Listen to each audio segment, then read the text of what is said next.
What's up, everybody? This is Nate, my boy John, aka Bazzo.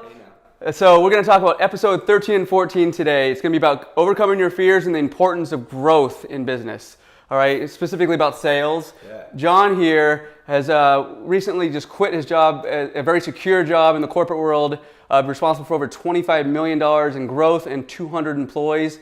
Again, overcoming fear. You're really going to want to listen to this episode. Please like, share, anything to do to get people to listen to this. We'd really appreciate it. Listen in. Episode 13, 14. Let's get it. Hey, blow us up. We need all the help we can get here. Let's get the word out. Make it happen.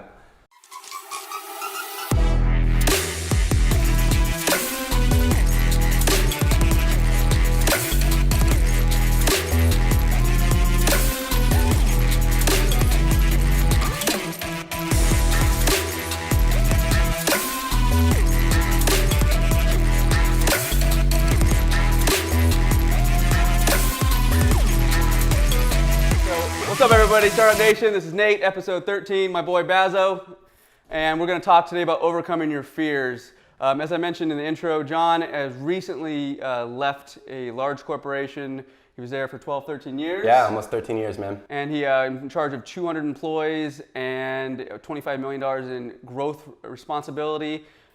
Because his philosophy this year is overcoming fears, but for as long as I've known him, which we were talking about off camera, it's what, 10, 12 years now, he's always been the type of guy that wants to get outside of his comfort zone, discuss a little bit more about just doing things, pushing himself past the standard, irrelevant to if it's in the gym or if it's professionally. And so I think that you will learn a lot from him. So what we'll start with today is talking a little bit about his story, and then some of the things you want to accomplish and what maybe advice you can give to people relative to this. So no, I love it, man. Thanks for having me here today, Nate. One of my best buddies, and thanks to Startup Nation for having me and wanting to hear my voice. What we got today? Yeah, man. As you know, coming out of undergrad, I worked for one company, and it wasn't necessarily what I thought I was going to do, but started a management training program, and then got into sales. Then from sales, as a rep, I was very fortunate and lucky to have a great team around me, and I was the #1 sales rep in the country. My second year in sales, dominated. And it wasn't that I sold large prospects. It was more like I was like, hey, I'm going to get as many singles as I can. Straight hustle. And just got it done. I would, and so basically did. And from there, it's funny, in undergrad, I actually had a friend tell me, one of my roommates senior year goes, hey, if you work in the corporate world, you're going to work for a company and they're going to pay you just enough to keep you and keep promoting you. He's like, just do what you want to do. And that's crazy. I heard that in 2006, and I kind of guess I forgot and got in the rat race and it got stuck. And so finally it hit me and I'm like, dang, he was kind of right, looking back on it.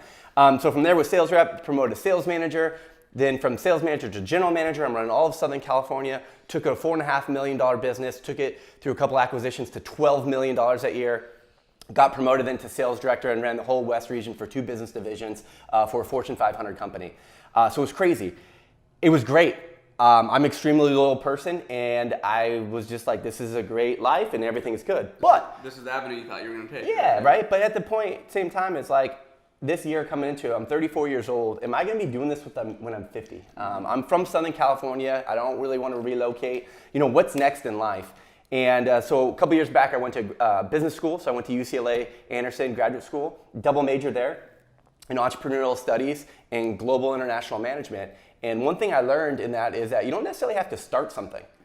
Maybe go find something to buy instead and acquire a company. Someone like Nate, who's already set up his business but has grown it, go buy it, right? And then now you take it, find the inefficiencies, kind of a private equity approach, and then grow it from there. And so I had a comfortable life. I was traveling the world. My position, I was traveling the United States. I was hanging out with friends, and not married, no kids, and living a great life. But it finally just hit me, and I needed to take risks. And I'm not trying to make a couple $100,000 a year. I want to make a couple million, a couple hundreds of millions a year. But it's not going to happen by working for someone else. I needed to take these risks and really just go for it and make it happen.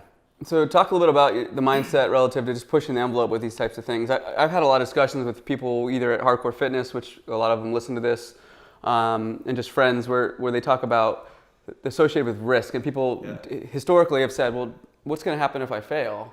Yeah. And my response is, like I've asked you in the past, is, well, what's the cost if you don't try it? Yeah.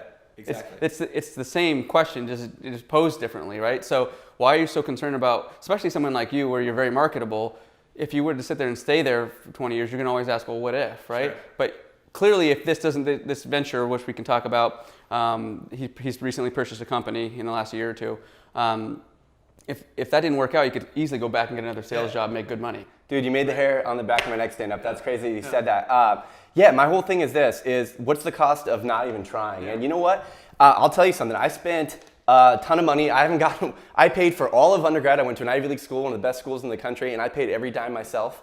I went to UCLA Business School. I paid every penny myself to do it, and I took a lot of my retirement out to pay for it. And I said, if I'm gonna spend $150,000 on something, I'm gonna spend it on me.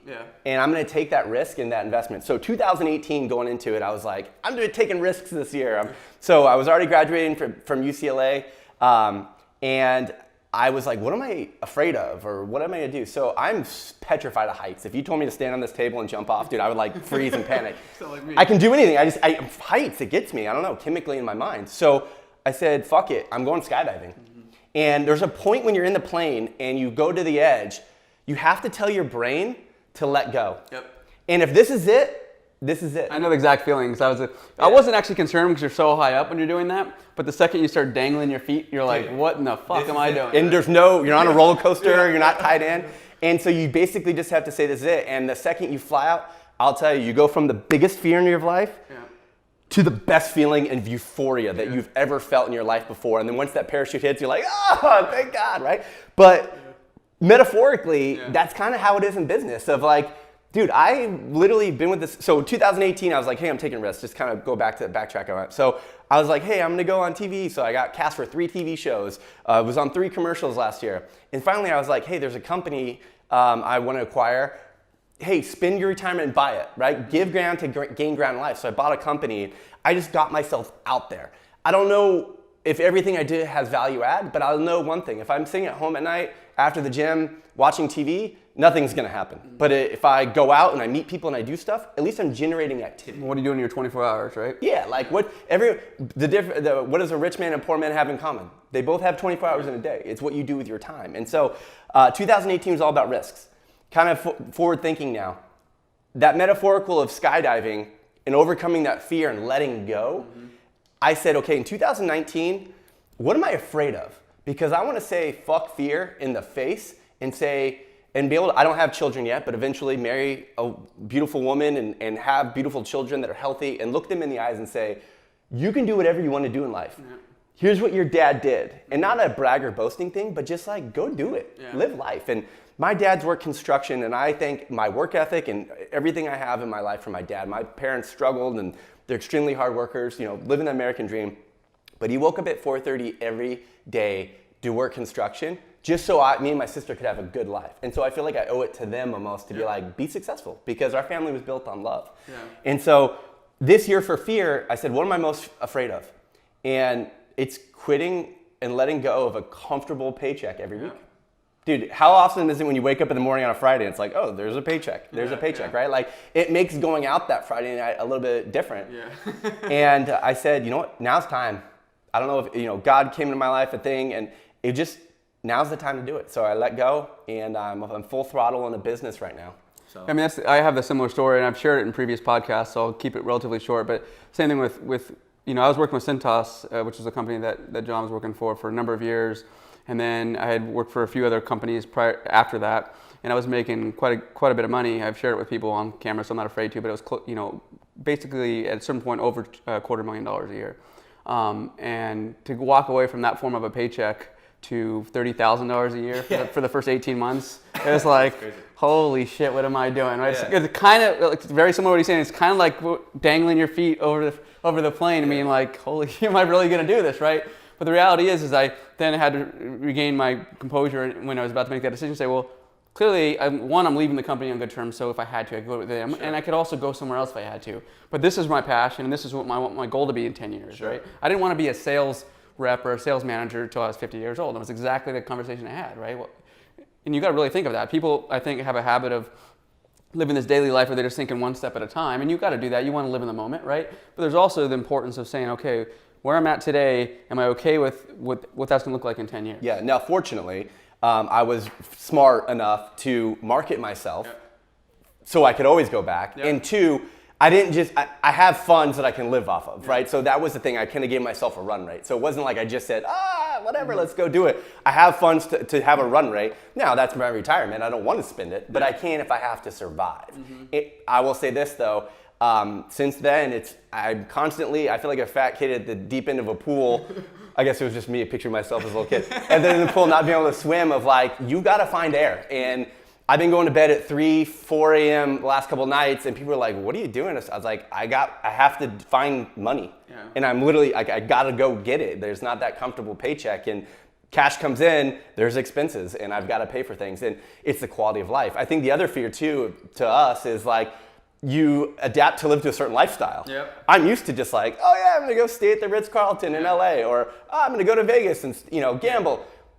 That money's not there anymore, and unfortunately it doesn't grow on trees, so I gotta go get it. It's kind of a gut check too. Yeah, right? It's like, okay, maybe I'm not as cool as I thought I was. But at the same time, it's like, just live life and have fun, and that will come. But it's also a motivating factor of like, no, I want to continue to live this lifestyle. Yeah. So what do I need to do to make that happen? Yep. So now I had to get this to do that. Right. So what do you think the advice would be for people out there that maybe don't have the run rate you have had, sure, but they still want to take the risk? Sure. Mine was different because I worked for the corporations while Green Guard was growing. I had somebody run it for me, Peter.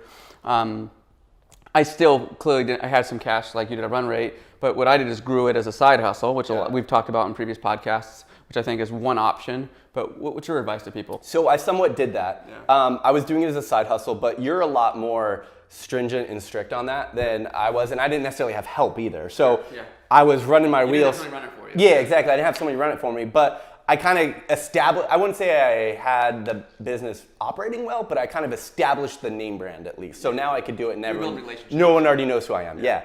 I would say this too, you may have kids, right? You may be in a place where you can't do these things. That's okay, right? I would say set yourself a roadmap forward of when does it make sense? And you know what? Guess what? It's never gonna make sense. It's like having kids, right? Yeah, but like, tells us, yeah, but like do it when you get to a point.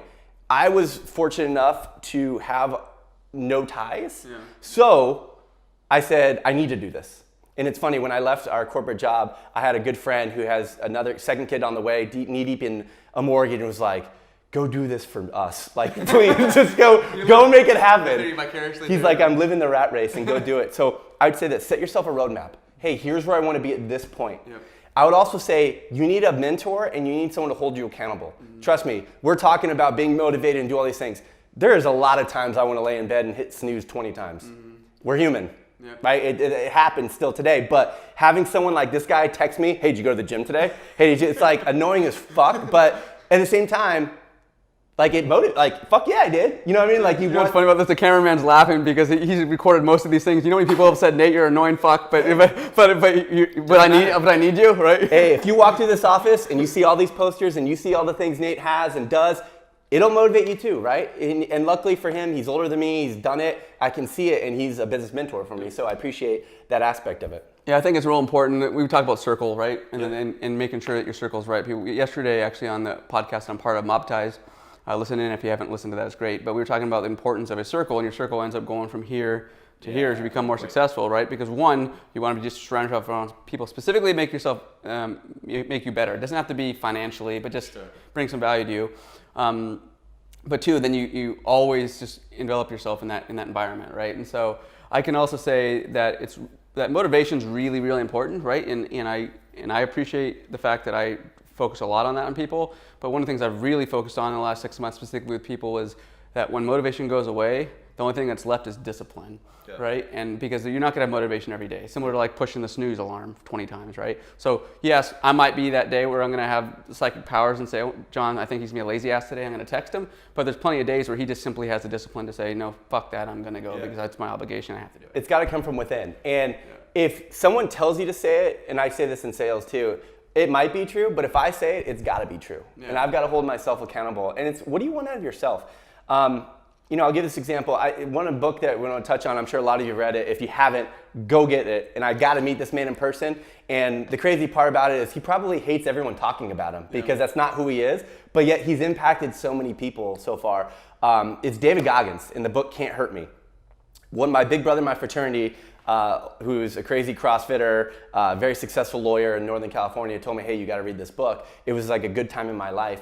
Yeah. Basically, the moral story is David tells his autobiography, read through someone else on basically his life growing up. But he's done some crazy shit. And like, there's some times you're like, that didn't happen. And like, they'll like verify it 8 ways to Sunday on like that it did. And you're like, holy crap. A broken spleen and all that. Yeah, like, and he talks about can't hurt me. And how we probably only use 40% of our brains, but there's that much more expanded out there. And so it really hit home with me. It was like, yeah, you can't hurt me. Fuck fear. Like, I'm gonna go make this happen. And you know what? Maybe it doesn't work, but guess what? It will work. You know what's funny about that is I was talking to somebody at the gym the other day about that. And I said, and I'll ask you the same thing. Can you name one person, or at least a couple, that are true hustlers, people that really get after it every single day, disciplined, no matter what, that, yes, they might have had some failures, but actually are in a shitty place that are failures? Have you ever met somebody that truly hustles day in and day out that is like that? No, it doesn't work. It just doesn't work. It just doesn't work, right? And so the reality is that if you want it that bad, is what he's saying, and you hustle every single day and you have the discipline, you say, nope, I don't give a crap what else is going on in my life. This is going to happen, and you do that in perpetuity and it's consistent, you're not going to fail. Now, I will say this. I'm in the entertainment industry, so I chose the path of going into entertainment. So don't get me wrong. I go out all the time and call it partying. I have to be around people. I don't work in the service industry anymore where I have a normal 9 to 5, go to bed, wait. Like, my work is till 2 a.m., until sometimes. Yeah. And then I have to get up and work those contracts and still be able to work out the next day and still meet people and network while I'm working, right? And so there's risk in that as well too. So I'm not saying don't go out. My biggest proponent is against fear is I'm not saying hustle every day, cut everybody off, do a Sylvester Stallone and lock yourself in a room and write a movie script. Yeah. That wouldn't work for me. I'm too much of an extrovert and I love being around people. So because of that, I'm in the industry of entertainment. But it fits your to do that. But it's just go do. But have fun what you're doing. And I think that's the biggest thing. As I was waking up in my corporate career, I'm like, this isn't fun. And it's like, I'm living my life, I'm whittling it away. The money's great. I love everyone I work with. And listen, I can't say one thing bad about my corporate job because I wouldn't be in the place I'm in today without it. Yeah. Your friendship, the skill set we've gotten, the platform I was able to achieve, the monetary income I was able to get are all great things. All it did was sculpt me into who I am today and basically said, now's time and go do it. And so I love life and I have fun no matter what. I will always be laughing, I'm always having fun. And so it's not a matter of like, be so disciplined, go live life. Yeah. But do what you enjoy. Yeah. And I think that's the other big part of it. Well, people that want to find a passion, we've talked about this again on other podcasts, but is make sure that your passion can actually translate to a career because there's going to be two different things. So the other thing too is if it's something you're interested in, make sure you're interested in a week later, a month later, and then 3 months later. If that desire starts to fade, you really got to question if that's really what you want to do for the next 20 years, because it's really no different than corporate versus it just being this exciting new thing, like the new girlfriend or something, right? Yeah. And so I don't know what that feels like. I haven't in a while. So if anybody's single out there, I mean, by all means, let's go. And so with that being said, with John, he's always knowing he wants to be around people, and then he was involved in this entertainment scene. He owns a modeling agency. We'll give him a plug at the end here, but for him, he lived it for a number of months before he actually decided to purchase it, right? Yeah. So, and that desire, if anything, grew with you, right? Yeah. And so you knew that was the right thing to do. Yeah, trust me, there's been times I've been discouraged where I've gone out with clients or employees and I've been like, maybe this isn't for me. Yeah. And there's always gonna be those days and there's always gonna be those people you just don't gel with. Yep. But taking a step back, I'm like, no, this is for me. Screw that person. Like, and you're talking about your circle of trust. I got betrayed twice pretty bad by people that I thought were in my close circle. And it just makes you realize and aware of like who's really helping you paddle in the canoe and who's stabbing holes and trying to get that boat to sink. And it's crazy to think, but you have to go do and develop it. And I think one thing for me as a weakness is I just trust everybody. I think everyone's genuine, and that's not the case. And so I think you and I are similar that way. Yeah, and like this is my other thing is life is not a zero-sum game. It's not like if Nate wins, I lose, or if I'm winning, he loses. That's stupid. Don't get that thought process out of your head. And I think so much we're like, fuck that guy. He's got all these planes and cars. It's like, no, beat that guy. Beat it. Like, go find out who that person is. He's doing something right? Yeah. So support people. I'm only gonna win if Nate's winning. Yeah. And if you're not winning, like maybe I don't want to. You're not my good friend. Like I don't want to hang out with you, right? Like I need you to be successful because I need to see you and have you motivate me and push each other so we can go do things together. And success isn't all about money. No. I'm saying I want to see that smile. I want to see him go home to his gorgeous wife and be like, today was a great day. Yeah. And like have fun and cheers beers with him and be like, yeah, we love life. Like that's winning. Yeah. Because he's happy. Yeah, the monetary part is just a conduit to it. It's not. It's a byproduct of you being successful, of doing what you love, basically. So with that being said, what other advice do you think you have for people when it comes to like just taking that first step? I know the roadmap helps. I think we've talked about making incremental steps to that roadmap. Don't just say next year I'm gonna do it, but how are you gonna get there? Down to like how much are you gonna save every week? Who's on board? How are they gonna get on board? All that stuff. But then once they get to that point, how do they make that next step? Okay, so Nate is a lot more of a process person than me. You're gonna have to go to him for that whole thing. I'm more of like a, hey, do you want to go to Cabo next week? Yeah, let's go, like type of person. He texted me last night at 11 o'clock at night. We were part of the social group, and they're going to Cabo on Tuesday. He's like, come. I'm like, dude, I can't come. What are you talking about? I got shit going on. Like, whatever, make a play, right? I will say this, though. Half the shit I've got into, it's just been me saying yes. And it's not being a yes man and then not delivering it. My dad said this. My biggest thing to me growing up was, you're only as good as your word. Yep. And so no matter what you have in life, if you have your word and you do what you say you're going to do and you're loyal and you commit, or don't do it. Yeah. Or don't say you'll do it, right? So my whole thing is like when people ask me places, I'm like, yeah, why not? Who am I gonna meet? And so a lot of people ask me to come to things thinking like, oh, it's just an invite, like courtesy invite, and I show up and they're like, what are you doing here? I'm like, you invited me. And like, all right, and then you build that bond with someone, and then maybe I meet somebody and somehow connections, but again, you just gotta go do. And so my advice to taking that step is you have to do it. And I can't explain it. I'm petrified of heights. I remember waking up the day I was gonna go skydiving, and I was like, today may be the last day of my life. But then that night was like, this is the best day ever. Like I was like rock star partying that night because it was just like the adrenaline rush stayed with me so long. It was crazy. You can't, no drug, no alcohol, nothing can give you that, no love. Like it was, I'm alive feeling. And my biggest advice is if you're contemplating something, take the first step. Give you another example, taking risks. Played college football my whole life. And I was like, okay, I need to talk to girls somehow. So I was like, how could I get out there? I'm gonna get out of my comfort zone. I'm gonna start ballroom dancing. I don't know, it might be some like thing that I do. So I remember laying in bed, it was like 5:30, coming home from work, and I'm like, okay, there's a class coming up. Nah, you don't wanna do that. Everyone's gonna make fun of you. Like, and I remember I self-talked myself out of it. And then there was something in me that was just like, just get up and go. It's an hour of your life. What's the worst that's gonna happen, right? It's the worst that's gonna happen. Yada, yada, yada. Here I am touring the world as a ballroom dancer, winning competitions in Buenos Aires, dating ballroom dancers, like having the time of my life, having fun, building this whole network. And if I never got out of bed that day, it would have been like, it's just crazy looking back on those moments. Right? Just do it. And so my advice, I'm not the type of person that has a plan. I'm probably very impromptu for some people. Yeah. I don't have kids yet. You know, if you're like, well, if I have to wake up and... You can be a little more risky. I can be risky, right? But that's my whole thing to you is like, while I'm a 10 or 11, maybe if you're a 2 or 3, just get to that 5 or 6, right? Like that's all I'm asking you to do. Okay. But taking risk, I mean, I'm about to do something pretty crazy next month. Talk about that, yeah. So, Darren, you can set it up if you want. I'm scared. I am nervous just thinking about it. It's crazy. Every single time I talk to him, he's doing something just nuts, right? And, which I like because it just pushes me too. Because it's like, well, shit, then guess I'm not doing much, right? But he because he's wanting to do this and he has some free time and he has a little bit more flexibility with his profession. So his profession, even though he's going to be working, doesn't have to be, again, going to an office every day, right? So he's deciding to do something that's way outside of his comfort zone, and we talk about that. So yes, taking a risk, but it's also he wants to just face fear, right? And say, no, fuck that. This is something that I would never think I would be doing, especially with this pretty face. I mean, look at this pretty face, and you can understand why I'm saying that right now. So go ahead and tell them what you're doing. Yeah, so I basically said, what am I afraid of? 2 things, like this year, in 2019, the most things I'm afraid of, I'm doing. Quitting my corporate job, and I think there's certain things in life you should just know how to do as a homo sapien, guy or girl, and I'm like, I've been in a couple street fights. I've wrestled in high school so I can take people to the ground, but I've never been in a ring. And I've never actually like took a fucking punch and punched someone back and like fought. And so I said, I'm gonna get in a ring this year. I'm gonna fight someone. And it was Creed 2. There was a scene in Creed 2 that I watched on Thanksgiving, and I'm like, I'm doing that. Like he goes to this prison yard and like, I'm just gonna go. Why? Because I'm scared of it. And I wanna be able to say, I did a fear. And it's not like I'm being a little girl and I'm scared. No, I'm saying I'm attacking it. Yeah. And listen, no one wants to get punched in the face. I don't want to, but I'm going to. You know what I mean? Like, it's okay because guess what? People are like, and I'll tell you this, I've got a lot of negative criticism. People are like, well, what if you get hurt?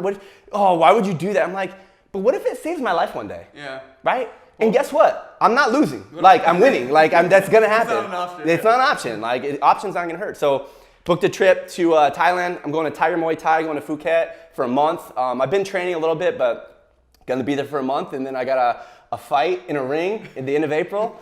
And come out. I got a condo there. Come watch me. I need some fans. I'm like the road team. The road team going out there. But I just said, do it. Go do. And luckily I had the flexibility to do it. But also, there was a point in the year when I didn't plan on going right now. Is there weight classes? Yeah, there's weight classes. So I'm trying to lose a ton of weight so I don't want some dude that's like 260 ripped. Like, I'm trying to get down to a lower weight class so I just have a chance. Yeah. But here's the thing, go do. And so going to Thailand, I'm getting out of my comfort zone, I'm shaving my head. I'm going, like, it's a coming of life change that I personally need as kind of a reset, but also like a next step in life. And again, I want to be able to look fear in the eyes and be like, fuck you, and say, I'm not afraid of anything. And I need that because that's going to help me in the entrepreneurship world, I was gonna say, right? Like, that's what I need. The function of actually fighting in Thailand is real cool, and people might hesitate and say, well, why are you doing it, blah, blah, blah, all the haters and naysayers, right? But the reality is, if you look at it a bigger picture, what's the effect it'll have on you psychologically? It's not about the fight. No, it's the fact that the long-term psychological effect it'll have on the sense of that you can accomplish that and you've done that, and it's like, well, what next? What can't I do? Yeah, and it's like, I went and talked to a doctor, and she's like, yeah, you're a thrill seeker. Like, and I was like, is something wrong with me? Like, I'm trying to find that next thing of dopamine to fill my brain.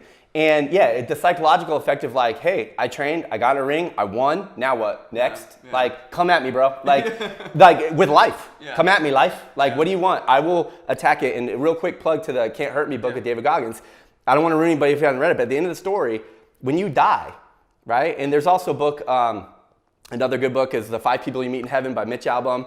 And when you die and pass away, what's the legacy you leave in life? Mm-hmm. Is God basically saying, here's what I set for you, but you didn't do any of these things. Yeah. Or, hey, you did all these things, that's great. I don't want that either. And David Goggins says it. No, I want God to be like, did I make you?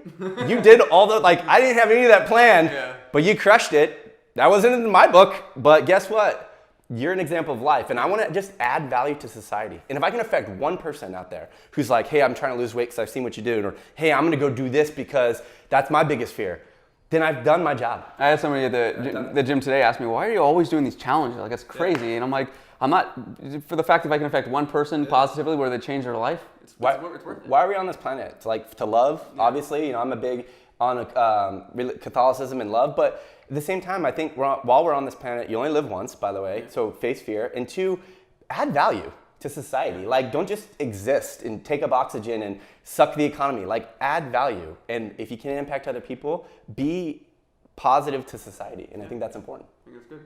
So, real quick plug for Mr. Bazzo here. Tell him a little bit about your business, and then we'll wrap up episode 13. Yeah, so I'm a California state licensed agent. I represent talent in multiple different forms, from music to TV, entertainment, models, dancers, guys, girls, you name it. I'm a talent agent. So if you're looking for representation in the area, either the fitness world as well, or in the startup world, love to represent you as well. But if you have jobs where you need people, either for promo models, commercials, dancers, from go-go to professional Latin dancing to choreography for music videos, hey, I'm your guide. Just want to earn your trust and earn your business, show you what we can do, over-deliver, and love it. It's called The Finest Model Talent. At The Finest Model Talent on Instagram, and www.thefinestmodeltalent. That's The Finest Model Talent. Love to earn your business and trust. So thanks so much for listening to me today. Let's make it happen. Startup Nation, episode 13. Thanks for listening. Boom.